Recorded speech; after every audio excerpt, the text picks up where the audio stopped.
بوانا میں sugar mills mafia ہر ترمی پر قائم، عدالتی وکیل کمشنر کے احکامات کے باوجود شوگر ملیں نہیں چلائی گئیں۔ کماد کی فصل کھیتوں میں کھڑی ہے اور گندم کی بوائی تاخیر کا شکار ہو گئی۔ کاشتکار شدید پریشان ہیں۔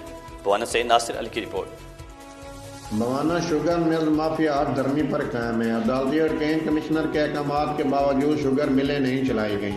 کماد کی فصل کھیتوں میں ابھی کھڑی اور گندم کی بوائی بھی تاخیر کا شکار ہو گئی۔ کاشتکار شدید پریشان ہو گئے ہیں۔ مطالبہ کر دیا ہے حکومت کو کہ بھی اے جڑا ہے ملنا جڑی اجے تک نہیں چل رہی ہے چلایا جاوے تاکہ اسی اپنا کمان کٹ کے اس تو بعد اسی گندم جڑی ہے اس نو کڈیا جاوے تاکہ اپنے جڑا ہے ساڈے بوجھ ہے اخراجات ہیں اسی وہ پورے کیتے جائیں۔ اس حوالے سے کاشتکاروں کا کہنا تھا کہ کماد کی فصل کھیتوں میں کھڑی ہے اور خراب ہونے کا بھی خدشہ ہے۔ اس کے ساتھ ساتھ گندم کی جو بوائی ہے وہ بھی تاخیر کا شکار ہو سکتی ہے۔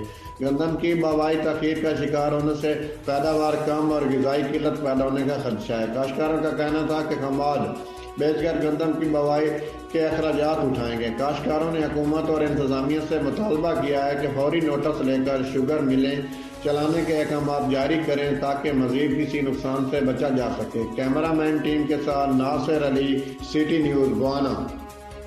لیاقت پور